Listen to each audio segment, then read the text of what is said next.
7 hours 8 hours work ಮಾಡ್ತಾರೆ. Posture ಅಂದರೆ ಎಷ್ಟು ಕಂಫರ್ಟೇಬಲ್ ನೀವು ಕುತ್ಕೊಂಡಿದ್ದೀರಿ, ನಿಮ್ಮ ಬಾಡಿ ಎಷ್ಟು ಕಂಫರ್ಟೇಬಲ್ ಉಂಟು. ನಾವು ಕುತ್ಕೊಳ್ಳುವಾಗ ಈಗ ನನಗೆ ಬ್ಯಾಕ್ ಪೇಯ್ನ್ ಸ್ಟಾರ್ಟ್ ಆಗ್ತದೆ, ಆಗ ನಂಗೆ ರಿಯಲೈಸ್ ಆಗ್ತದೆ ಇಲ್ಲಿ ಕುತ್ಕೊಳ್ಳೋ ಚೇರ್ ಸರಿ ಇಲ್ಲ ಅಂತ. ಬಟ್ ಆ ಪೇಯ್ನನ್ನು ಅವ್ರು ಲಾಂಗ್ ಟೈಮ್ ತೊಗೊಂಡು ಹೋದರೆ ಕ್ರಾನಿಕ್ ಪೇಯ್ನಲ್ಲಿ ಹೋಗ್ತದೆ. ಅದು ಕ್ರಾನಿಕ್ ಪೇಯ್ನ್ ಬಂದರೆ it is a long time, ನಿಮಗೆ ಕುತ್ಕೊಳ್ಳಿಕ್ಕೆ ಹೇಳಲಿಕ್ಕೆ ತುಂಬ ಪ್ರಾಬ್ಲಮ್ಸ್ ಆಗ್ತದೆ. ಸ್ಟಾರ್ಟ್ ಆಗೋದು ಬ್ಯಾಕ್ ಪೇಯ್ನಿಂದ. Back pain, shoulder pain, neck pain ತುಂಬ ಕಾಮನ್. ಅದು ಬರದೇ ಇರೋ ಥರ ಹೇಗೆ ಏನು ಮಾಡ್ಕೋಬೇಕು ಅಂತ ಅನ್ನೋದು ಒಂದು. ಈಗಾಗಲೇ ಬಂದಿರುವಂಥ ಪೇಯ್ನ್ಗೆ ಅದು ಯಾವ ಥರ ಸೊಲ್ಯೂಷನ್ಸು?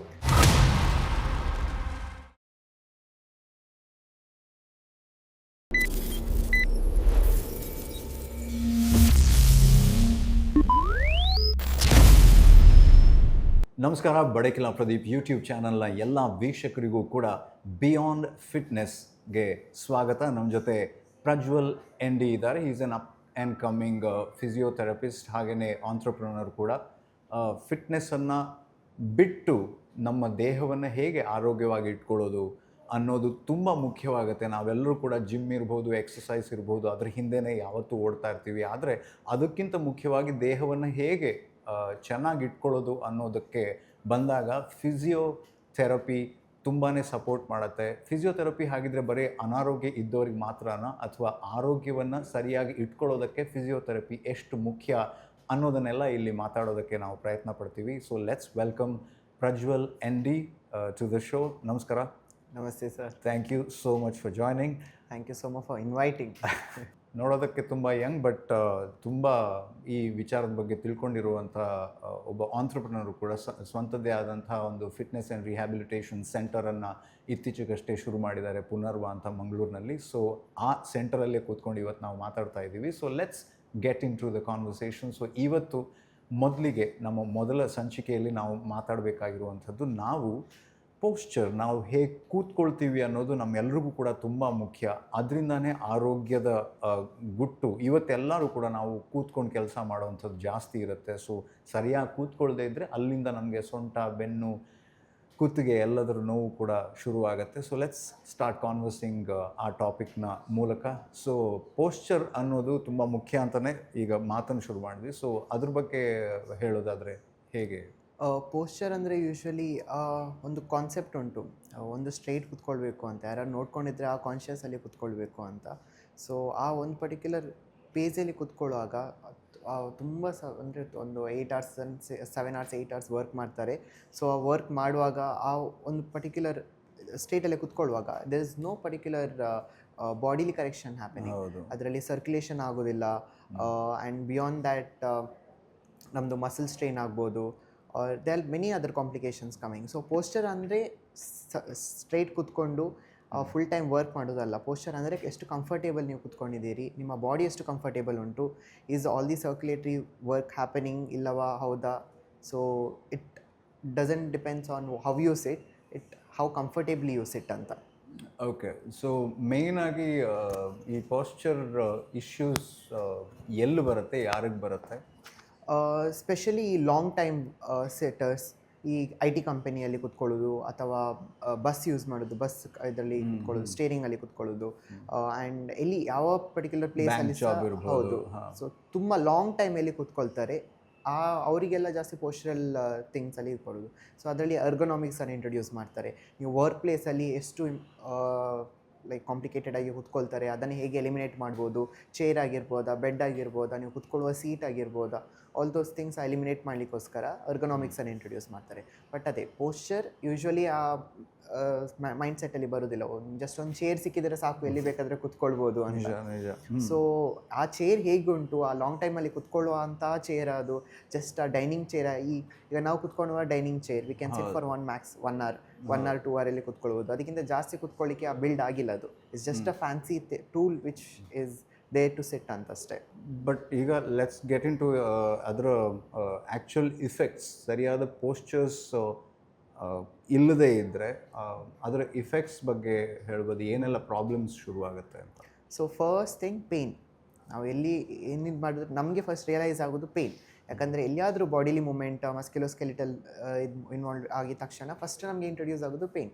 ಸೊ ನಾವು ಕುತ್ಕೊಳ್ಳೋವಾಗ ಈಗ ನನಗೆ ಬ್ಯಾಕ್ ಪೇಯ್ನ್ ಸ್ಟಾರ್ಟ್ ಆಗ್ತದೆ, ಆಗ ನಂಗೆ ರಿಯಲೈಸ್ ಆಗ್ತದೆ ಇಲ್ಲಿ ಕುತ್ಕೊಂಡು ಆ ಚೇರ್ ಸರಿ ಇಲ್ಲ ಅಂತ. ಸೊ ಫಸ್ಟ್ ಪೇಯ್ನ್ ಯೂಶ್ವಲಿ ಇದು ಬರ್ತಾರೆ. ಇನ್ನೊಂದು ಸ್ಪ್ರೇನ್ ಆಗ್ತದೆ, ಬಾಡಿ ಸ್ಪ್ರೇನ್ ಆಗ್ತದೆ, ಆಗ ಆಗಿರ್ಬೋದು. ಇದ್ರೂ ಇಲ್ಲದಿದ್ದರೂ ನೆಕ್ಸ್ಟ್ ಹೊರಗೆ ಬರುವಾಗ ಬೇರೆ ಮೂಮೆಂಟ್ ಮಾಡುವಾಗ ಸಡನ್ ಸ್ಟ್ರೈನ್ ಎಲ್ಲ ಆಗೋದು. So posture one R the other ಇದರಲ್ಲಿ ರಿಲೇಟ್ ಆಗೇ ಆಗ್ತದೆ ಇದರಲ್ಲಿ.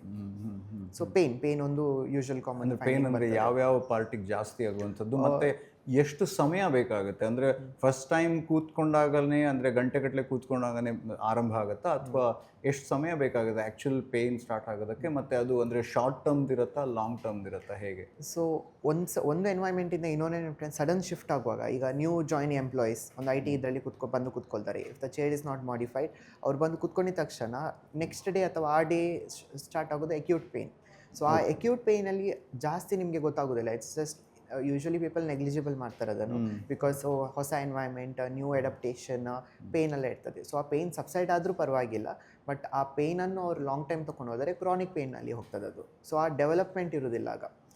ಕ್ರಾನಿಕ್ ಪೇಯ್ನ್ ಬಂದರೆ it is a long time, ನಿಮಗೆ ಕುತ್ಕೊಳ್ಳಿಕ್ಕೆ ಏಳಿಕೆ ತುಂಬ ಪ್ರಾಬ್ಲಮ್ಸ್ ಆಗ್ತದೆ. ಸ್ಟಾರ್ಟ್ ಆಗೋದು ಬ್ಯಾಕ್ ಪೇಯ್ನಿಂದ. Back pain, shoulder pain, neck pain ತುಂಬ ಕಾಮನ್, ಎಲ್ಲ ಇದರಲ್ಲಿ ಕಾಮನ್. ಮತ್ತು ಎಗೇನ್ ಕಂಪ್ಯೂಟರ್ ಯೂಸ್ ಮಾಡೋದಾದರೆ ಆ ಡೆಸ್ಕ್ ಹೈಟ್ ಲೆವೆಲ್ ಜಾಸ್ತಿ ಇದ್ದರೆ ನಮ್ಮದು ಫಿಂಗರ್ಸ್ ಪೇನ್ ಸ್ಟಾರ್ಟ್ ಆಗ್ತದೆ. ಎಲ್ಬೋ, ರಿಸ್ಟ್, ಶೋಲ್ಡರ್ ಯೂಶಲಿ ಇದಾಗ್ತದೆ. ಎಲ್ಲನೂ ಕೂಡ ಪೋಸ್ಚರ್ನ ಇದರಲ್ಲೇ ಕನೆಕ್ಟೆಡ್ ಆಗಿದೆ. ಎಸ್. ಸೊ ಪೋಸ್ಚರ್ ನೀವು ಎಷ್ಟು ಕಂಫರ್ಟೇಬಲ್ ಇದ್ದರೆ ಅಷ್ಟು ಕಂಫರ್ಟೇಬಲ್ ಆ ಪ್ಲೇಸಲ್ಲಿ ಇರಬೇಕು, ಅಥವಾ ಒಂದೊಂದು ಆ ಪರ್ಟಿಕ್ಯುಲರ್ ಜಾಯಿಂಟಲ್ಲಿ ಪೇನ್ ಆಗಲಿಕ್ಕೆ ಸ್ಟಾರ್ಟ್ ಆಗ್ತದೆ ಯೂಶ್ವಲಿ. ಸೊ ಅದೇ ಅಂದರೆ ಏಜ್ ಗ್ರೂಪ್ ವೈಸ್ ನೋಡೋದಾದರೆ ಅಂದರೆ age does play a important role. ಯಾಕಂದರೆ ಈಗ ಈ ನಮ್ಮದು 20s 30s we have a little strong ಇದು ಪೇನ್ ಇದ್ದರೂ ಕೂಡ ನೆಗ್ಲಿಜಿಬಲ್ ಇದು ಮಾಡ್ತಾರೆ. ಮತ್ತು ಒಂಚೂರು ಫಿಟ್ನೆಸ್ ರಿಲೇಟೆಡ್ ಅಲ್ಲಿ ಕಾನ್ಸಂಟ್ರೇಟ್ ಮಾಡ್ತವೆ. ಸೊ ಫಿಟ್ ಇದ್ದವರಿಗೆಲ್ಲ ಆ ರೇಂಜಲ್ಲಿ ಬರೋದಿಲ್ಲ. But again if someone is sitting for a very long time ಆಗ ಡೆವಲಪ್ ಆಗ್ತದೆ. ಮತ್ತು ಓಲ್ಡ್ ಅಂದರೆ 60-70 ಫಾರ್ ಶೋರ್. ಲಾಂಗ್ ಟರ್ಮಲ್ಲಿ ಇಫ್ ದೇ ಆರ್ ನಾಟ್ ಆವಾಗ ಬೇರೆ ಬೇರೆ ಜಾಯಿಂಟ್ ಪೇನ್ಗಳು ಅದೆಲ್ಲ ಶುರು ಆಗಿರುತ್ತೆ, ಕಾಮನ್. ಬಟ್ ಪೋಸ್ಚರ್ ಸರಿ ಇಲ್ಲದೆ ಇದ್ರೆ ಅದೆಲ್ಲ ಅಗ್ರಿವೇಟ್ ಆಗ್ತದೆ. ಹೌದು, ಎನಿ ಪ್ರಿವಿಯಸ್ ಪೇನ್ ಇದ್ದು ಪೋಸ್ಚರಲ್ಲಿ ಸರಿ ಇಲ್ಲದಿದ್ದರೆ ಅಗ್ರಿವೇಟ್ ಆಗಬಹುದು. ಅದಕ್ಕೆ ಈಗ ಡಾಕ್ಟರ್ಸ್ ಹೇಳ್ತಾರೆ, ನೀ ಪೇನ್ ಇದ್ದರೆ ಓಕೆ ಚೇರಲ್ಲಿ ಕುತ್ಕೊಳ್ಳುವಾಗ ಸಹ ಇನ್ನು ಸ್ಟೂಲ್ ಇಟ್ಟು ಕಾಲ ಮೇಲೆ ಎತ್ತು ಕುತ್ಕೊಳ್ಳಿ, all those things. Neck pain ಇದ್ದರೆ ಏನಾದರೂ ಹಾಕಿ ಕುತ್ಕೊಳ್ಳಿ ಬೆಡ್ಡಲ್ಲಿ. ಪಿಲ್ಲೋ ಜಾಸ್ತಿ ದಪ್ಪ ಇಡಬೇಡಿ, ಸ್ಮಾಲ್ ಇದರಲ್ಲಿ ಪಿಲ್ಲೋ ಇಡಿ. ನೆಕ್ ಇಶ್ಯೂಸ್ ಇರ್ಬೋದು, ಬ್ಯಾಕ್ ಇಶ್ಯೂಸ್ ಇರ್ಬೋದು ಅಂತ. ಸೊ ಏಜ್ ರಿಲೇಟೆಡ್ ಹೌದು, ಬಟ್ ಇಟ್ಸ್ ನಾಟ್ ಲೈಕ್ ಇದೇ ಏಜಿಗೆ ಬರ್ತದೆ ಅಂತ, ಎನಿ ಏಜಿಗೆ ಬರ್ತಾ ಉಂಟು. ಓಕೆ, ಈಗ ಸೊಲ್ಯೂಷನ್ ವೈಸ್ ನೋಡೋದಾದರೆ 2 ಆಸ್ಪೆಕ್ಟ್ಸ್, ಅಂದರೆ ಅದು ಬರದೇ ಇರೋ ಥರ ಹೇಗೆ ಏನು ಮಾಡ್ಕೋಬೇಕು ಅಂತ ಅನ್ನೋದು ಒಂದು. ಈಗಾಗಲೇ ಬಂದಿರುವಂಥ ಪೇನ್ಗೆ ಅಕ್ಯೂಟ್ ಇರ್ಬೋದು ಅಥವಾ ಕ್ರಾನಿಕ್ ತುಂಬ ವರ್ಷಗಳಿಂದ ಆಗಿರುವಂಥ ಪೇನಿಗೆ ಇರ್ಬೋದು, ಯಾವ ಥರ ಸೊಲ್ಯೂಷನ್ಸು? ಸೊ ಫಸ್ಟ್ ಈಗ ಬೆಸ್ಟ್ ರೆಮಿಡಿ ಈಗ ಯಾವುದೇ ಆದರೂ ನ್ಯೂ ಪ್ಲೇಸಿಗೆ ಹೋಗ್ತಾರೆ, ನಿಮ್ಗೆ ಇಮಿಡಿಯೇಟ್ ಗೊತ್ತಾಗ್ತದೆ, ಪೇನ್ ಸ್ಟಾರ್ಟ್ ಆಗಿದ ತಕ್ಷಣ ಗೊತ್ತಾಗ್ತದೆ ಪೋಸ್ಚರಲ್ಲಿ ರಾಂಗ್ ಉಂಟು ಅಂತ. ಸೊ ಒಂದು ಇಲ್ಲಿ ಲಂಬಾರಲ್ಲಿ ಪಿಲ್ಲೋ ಇಡ್ಬೋದು, ಅಥವಾ ಪ್ರಾಪರ್ ಚೇರ್ ತಂದು ಆಫೀಸಲ್ಲಿ ಹೀಗೆ ಕೂತ್ಕೊಳ್ಳೋದು, ಆರ್ಥೋಪೆಡಿಕ್ ಚೇರ್ಸ್, ಅಥವಾ ನೆಕ್ಕಲ್ಲಿ ಏನಾದರೂ ಇದ್ದರೆ ನೆಕ್ ಇದರಲ್ಲಿ ಪಿಲ್ಲೋಸ್ ಇಡೋದು, ಹೆಡ್ ರೆಸ್ಟ್ ಇಡೋದು, ಆಲ್ ದೋಸ್ ಥಿಂಗ್ಸ್. ಮತ್ತು ಹ್ಯಾಂಡಲ್ ಇರುವ ಚೇರಲ್ಲಿ ಕೂತ್ಕೊಳ್ಳೋದು, ಸ್ವಲ್ಪ ಇದು ಹ್ಯಾಂಡ್ ಸ್ವಲ್ಪ ಫ್ರೀಯಲ್ಲಿ ರೆಸ್ಟ್ ಇರಲಿ ಅಂತ. ಕಂಪ್ಯೂಟರ್ ಟೈಪಿಂಗ್ ಇರುವಾಗ ಅದೇ ಲೆವೆಲಲ್ಲಿ ಇರೋದು, ಜಾಸ್ತಿ ಮೇಲೆ ಜಾಸ್ತಿ ಕೆಳಗೆ ಇರೋದಾಗಿ. ಕೆಳಗಿದ್ರೂ ಪ್ರಾಬ್ಲಮ್, ಫುಲ್ ಸ್ಟ್ರೆಚ್ ಆಗ್ತದೆ. ಮೇಲೆ ಇದ್ರೂ ಪ್ರಾಬ್ಲಮ್, ಸರ್ಕ್ಯುಲೇಷನ್ ಆಗುತ್ತೆ. ಹೌದು, ನೆಕ್ ಕೂಡ ಸ್ಟ್ರೈನ್ ಆಗ್ತದೆ. ಐ ಕಾಂಟ್ಯಾಕ್ಟ್ ಲೆವೆಲಲ್ಲೇ ಸ್ಕ್ರೀನ್ ಇರೋದು. So all those thing, even minute changes ಕೂಡ ಇಟ್ ಈಸ್ ವೆರಿ ಇದು ಇಂಪಾರ್ಟೆಂಟ್. ಮತ್ತು ಅದು ಅಂದರೆ ಒನ್ ಸೈಜ್ ಫಿಟ್ಸ್ ಆಲ್ ಅಂತಿಲ್ಲ, ಒಬ್ಬೊಬ್ಬರ ಪ್ರಾಬ್ಲಮ್ ಒಂದೊಂದು ರೀತಿ ಇರಬಹುದು ಅಂತ. ಹೌದು. ಸೊ ಆ ಒಂದು ಪರ್ಟಿಕ್ಯುಲರ್ ಪ್ಲೇಸಲ್ಲಿ ಈಗ ಹೈಟ್ ಡಿಫ್ರೆನ್ಸ್ ಮ್ಯಾಟರ್ಸ್ ಮತ್ತು ಏಜ್ ಡಿಫ್ರೆನ್ಸ್ ಮ್ಯಾಟರ್ಸ್. ಅದಕ್ಕೆ ಎಲ್ಲ ಥರದ್ದು ಚೇರ್ ಟೇಬಲ್ಸಲ್ಲಿ ಯೂಶ್ವಲಿ ಅಡ್ಜಸ್ಟ್ಮೆಂಟ್ ಇರ್ತದೆ. ಸೊ ಚೇರಲ್ಲಿ ಕುತ್ಕೊಳ್ಳುವಾಗ ಸಹ ಹಿಂದೆ ಮುಂದೆ ಅಡ್ಜಸ್ಟ್ಮೆಂಟ್, ಮೇಲೆ ಕೆಳಗೆ ಅಡ್ಜಸ್ಟ್ಮೆಂಟ್, ಟೇಬಲ್ ಇದು ಮೇಲೆ ಕೆಳಗೆ ಅಡ್ಜಸ್ಟ್ಮೆಂಟ್. ಆ ಅಡ್ಜಸ್ಟ್ಮೆಂಟ್ ಎಲ್ಲ ಇರಲೇಬೇಕು ಆ್ಯಕ್ಚುಲಿ.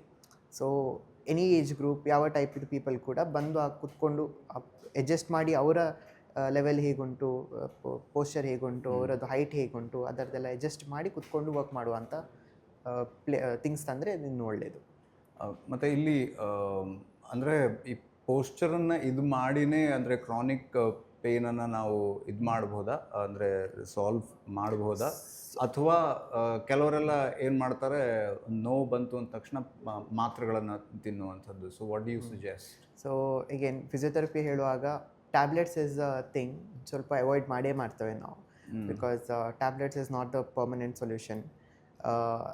ಈಗೇನು ಕ್ರಾನಿಕ್ ಇದ್ದರೆ ಎಕ್ಸಸೈಸ್ ಹೆಲ್ಪ್ಸ್ ಅ ಲಾಟ್. ನಮಗೆ ತುಂಬ ಟೈಮ್ ಫ್ರಂಟ್ ಲ್ಯಾಪ್ಟಾಪಲ್ಲಿ ಕೂತ್ಕೊಂಡ್ರೆ ಕಂಪ್ಯೂಟರಲ್ಲಿ ಕೂತ್ಕೊಂಡ್ರೆ ಸ್ವಲ್ಪ ಎದ್ದು ಬಂದು ಅಟ್ಲೀಸ್ಟ್ ಒಂದು 10-15 ಮಿನಿಟ್ಸಿಗೆ ಇದು ಪೇಯ್ನ್ ಇದ್ದರೆ, ಆ ಹೆವಿ ಪೇಯ್ನ್ ಇದ್ದರೆ 10-15 ಅಟ್ಲೀಸ್ಟ್ ಜಸ್ಟ್ ಒಂದು ನಿಂತು ಕೂತ್ಕೊಂಡ್ರೂ ಪರವಾಗಿಲ್ಲ. ಬಟ್ ಅಟ್ಲೀಸ್ಟ್ 1 ಅವರ್ ಗ್ಯಾಪಲ್ಲಿ 1 ಅವರ್ ಆದಮೇಲೆ ಜಸ್ಟ್ ಒಂದು 5 ಮಿನಿಟ್ಸ್ ವಾಕ್ ಮಾಡೋದು, 2 ಮಿನಿಟ್ಸ್ ವಾಕ್ ಮಾಡೋದು ಪರವಾಗಿಲ್ಲ. ಹೆಡ್ ರೊಟೇಟ್ ಮಾಡೋದು, ಕೈ ಮೇಲೆ ಕೆಳಗೆ ಮಾಡೋದು, ಐಬಾಲ್ಸ್ ರೊಟೇಟ್ ಮಾಡೋದು. So there is like few small ಈ ಕರೆಕ್ಷನ್ಸ್ ಮಾಡಿದರೂ ಕೂಡ it gives a lot of improvement. Chronic pain ಕಮ್ಮಿ ಕೂಡ ಆಗ್ಬೋದು. ನಿಮ್ಮ place modification, chair modification, table modification ಮಾಡಿ ಸ್ವಲ್ಪ ಇಂಪ್ರೂವ್ಮೆಂಟ್ ಮಾಡಬೇಕು. ಬಟ್ ಆ ಪೇಯ್ನ್ ಇದ್ದು ಅದರಲ್ಲೇ ಕಂಟಿನ್ಯೂ ಮಾಡಿದರೆ ಅದು ಎಗ್ರವೇಟ್ ಹಾಕ್ಕೊಂಡೇ ಹೋಗ್ತದೆ. ಯಾವ ಲೆವೆಲಿಗೆ ತಲುಪ್ಬೋದು? ಪೇಯ್ನ್ ವರ್ಸನ್ ಆದರೆ ಯು ಕಾಂಟ್ ಸಿಟ್ ಸ್ಟ್ಯಾಂಡ್. ಬೆಡ್ಡಿಂದ ಏಳುವಾಗ ಮಲಗುವಾಗ it will effect a lot. Bed ridden ಆಗೋ ಚಾನ್ಸಸ್ಸು ಇರುತ್ತೆ. ಪೇಯ್ನ್, ಪೋಸ್ಚರಲ್ ಪೇಯ್ನಿಂದ ಉಂಟು, ಕೇಸಸ್ ಉಂಟು ದಟ್ ಹ್ಯಾವ್ ಬೀನ್ ವರ್ಸ್ಟ್ ಅಂತ ಹೇಳೋದು, ಇದು ಮಾಡೋದು ಅಂತ, ವಿಚ್ ಅಗೇನ್ ಲೆಟ್ ಟು ಆರ್ಥೋಪೆಡಿಕ್ಕಿಂದ ಹೋಗಿ ಸರ್ಜರೀಸ್ ಅಥವಾ ಪರ್ಮನೆಂಟ್ ಟ್ಯಾಬ್ಲೆಟ್ಸ್ ಎಲ್ಲ ಇದು ಮಾಡ್ಬೋದು. ಬಟ್ ಆ ಪರ್ಟಿಕ್ಯುಲರ್ ಕ್ರಾನಿಕ್ ಬಿಡದೆ ನಾವು ಟ್ರೀಟ್ಮೆಂಟ್ ಮಾಡಿದರೆ, ಎಕ್ಸಸೈಸ್ ಮಾಡಿಸಿ ಅಥವಾ ಫಿಸಿಯೋಥೆರಪಿ ಟ್ರೀಟ್ಮೆಂಟ್ ತೊಗೊಂಡ್ರೆ it will subside. But again ಅದು ಫ್ಯೂಚರಲ್ಲಿ ಆಗದಾಗಿ ನಿಮಗೆ ಗೊತ್ತಿರಬೇಕು ಯಾವ ಟೈಮಲ್ಲಿ ಎಷ್ಟು ಎಕ್ಸಸೈಸ್ ಮಾಡಬೇಕು, ಏನು ಎಕ್ಸಸೈಸ್ ಮಾಡಬೇಕು, ಬಾಡಿಯನ್ನು ಹೇಗೆ ಹೆಲ್ದಿ ಇಡಬೇಕು ಅಂತ. ಸೊ ಕ್ರಾನಿಕ್ ಪೇಯ್ನ್ ಬರೋದಾಗಿ ನೋಡ್ಕೊಳ್ಬೇಕಷ್ಟೇ. Okay, so mainly to sum it all up, posture ಅನ್ನೋದನ್ನು ಕರೆಕ್ಟಾಗಿ ನೋಡಿಕೊಂಡ್ರೆ ನಮಗೆ ಈ ರೀತಿಯ ಸೊಂಟ ಬೆನ್ನು ನೋವುಗಳನ್ನು, ಎಸ್ಪೆಷಲಿ ಕೂತು ಕೆಲಸ ಮಾಡುವಂಥವ್ರು, ಅಂದರೆ ಲಾಂಗ್ ಟರ್ಮಿಗೆ ಕೂತು ಇದು ಮಾಡುವಂಥವ್ರು, ಅವ್ರಿಗೆ ಅದನ್ನು ಅವಾಯ್ಡ್ ಮಾಡಬಹುದು ಅಂತ ಹೇಳ್ತಿದ್ದೀರಾ. ಮತ್ತು ಒಂದು ವೇಳೆ ಲಾಂಗ್ ಟರ್ಮ್ ಕೂತ್ಕೊಳ್ಳೇಬೇಕು ಅಂತಂದರೆ ಏನು ಮಾಡಬೇಕು? ಅಟ್ಲೀಸ್ಟ್ 1 ಅವರ್ 2 ಅವರ್ ಗ್ಯಾಪಲ್ಲಿ ಎದ್ದು ಜಸ್ಟ್ ಒಂದು ವಾಕಿಂಗ್, ರೊಟೇಷನ್, ಸಿಂಪಲ್ ಎಕ್ಸಸೈಸ್, ಕೈ ಮೇಲೆ ಕಾಲ ಮೇಲೆ ಇದು ಮಾಡಿ, ಅಥವಾ ಜಸ್ಟ್ ಒಂದು 2 ಫ್ಲೋರ್ ಸ್ಟೆಪ್ಸ್ ಹತ್ತಿ ಬಂದು ವಾಪಸ್ ಜಸ್ಟ್ ವಾಟರ್ ಬ್ರೇಕ್ ಥರ ಹೋಗಿ ರೆಸ್ಟ್ ಮಾಡಿ ಬರ್ಬೋದು. 8 ಅವರ್ಸ್ ಕೂತ್ಕೊಳ್ಳೋದು ಇಟ್ಸ್ ವೆರಿ ಡೇಂಜರಸ್. ಕಂಟಿನ್ಯೂಸ್ ಕೂತ್ಕೊಳ್ಬಾರ್ದು. ಮತ್ತು ಕೂತ್ಕೊಳ್ಳೋ ಚೇರ್ಗಳನ್ನು ಕೂಡ ಕರೆಕ್ಟಾಗಿರೋ ಮಾಡಿಫೈ ಮಾಡಬೇಕು. ಅಡ್ಜಸ್ಟೇಬಲ್ ಚೇರ್ಸ್ ತರೋದು, ನಿಮಗೆ ಹೇಗೆ ಬೇಕಾದಾಗೆ ಪಿಲ್ಲೋಸ್ ಇಡುತ್ತಾ, ಹೆಡ್ ರೆಸ್ಟ್ ಇಡುತ್ತಾ, ಹ್ಯಾಂಡ್ ರೆಸ್ಟ್ ಇಡುತ್ತಾ, ಆ ಮಾಡಿಫಿಕೇಷನಲ್ಲಿ ಆ ವರ್ಕ್ ಪ್ಲೇಸನ್ನು ಜಸ್ಟ್ ಅಡ್ಜಸ್ಟೇಬಲ್ ಆಗಿ ಅಡಾಪ್ಟಿವ್ ಆಗಿ ನೋಡ್ಕೊಳ್ಬೇಕಷ್ಟೇ. Wonderful, thank you so much. So posture ಅನ್ನೋದು ಪ್ರತಿಯೊಬ್ಬರಿಗೂ ಕೂಡ ಮುಖ್ಯ, ಯಾಕಂದರೆ ಹೆಚ್ಚಿನವ್ರು ನಾವೆಲ್ಲ ಕೂತು ಕೆಲಸ ಮಾಡುವಂಥವ್ರು. ಸೊ ಕೂತ್ಕೊಳ್ಳುವಾಗ ಕಂಫರ್ಟ್ ಅನ್ನೋದು ಮುಖ್ಯ ಆಗುತ್ತೆ. ಮತ್ತು ಈಗಾಗಲೇ ನೋವು ಸ್ಟಾರ್ಟ್ ಆಗಿದ್ರೆ ಅದನ್ನು ಜಾಸ್ತಿ ದಿನ ಆಗದೇ ಇರೋ ಥರ ನೋಡಿಕೊಂಡು ಅದಕ್ಕೆ ಬೇಕಾದಂಥ ಟ್ರೀಟ್ಮೆಂಟನ್ನು ಈಗಲೇ ಸ್ಟಾರ್ಟ್ ಮಾಡಿದ್ರೆ, ಸಣ್ಣ ಸಣ್ಣ ಎಕ್ಸಸೈಸಸ್ ಮೂಲಕ ಸ್ಟಾರ್ಟ್ ಮಾಡಿದ್ರೆ ಲಾಂಗ್ ಟರ್ಮಲ್ಲಿ ತೊಂದರೆಗಳು ಬರೋದಿಲ್ಲ ಅನ್ನೋದು ಇದರ ಓವರಾಲ್ ಸಮ್ಮರಿ ಅಂತ ಹೇಳ್ಬೋದು. ಸೊ ಮುಂದಿನ ಸಂಚಿಕೆಯಲ್ಲಿ ನಿಮ್ಮ ಬಾಡಿಯನ್ನು ಹೇಗೆ ನೀವು ಫಿಟ್ನೆಸ್ ಅಂತ ಅಲ್ಲದೇನೆ, ಅಂದರೆ ಬಿಯಾಂಡ್ ಫಿಟ್ನೆಸ್ ಅಂತ ಅದಕ್ಕೇ ಕಲ್ತಿರುವಂಥದ್ದು, ನಮ್ಮ ದೇಹದ ಆರೋಗ್ಯವನ್ನು ಫಿಟ್ನೆಸ್ ಅಲ್ಲದೇ ಹೇಗೆ ಆರೋಗ್ಯವಾಗಿ ಇಡೋದಕ್ಕೆ ಸಾಧ್ಯ ಇದೆ ಅನ್ನೋದ್ರ ಬಗ್ಗೆ ಒಂದಿಷ್ಟು ವಿಚಾರಗಳನ್ನ ಮಾತಾಡ್ತಾ ಹೋಗೋಣ. Thank you so much. Thank you. ಮುಂದಿನ ಸಂಚಿಕೆಯಲ್ಲಿ ಮತ್ತೊಂದು ಟಾಪಿಕ್ ಜೊತೆ ಬರೋಣ. ಹಾಗಿದ್ರೆ ಮುಂದಿನ ಸಂಚಿಕೆಯಲ್ಲಿ ಸಿಗ್ತೀವಿ. ನಮಸ್ಕಾರ.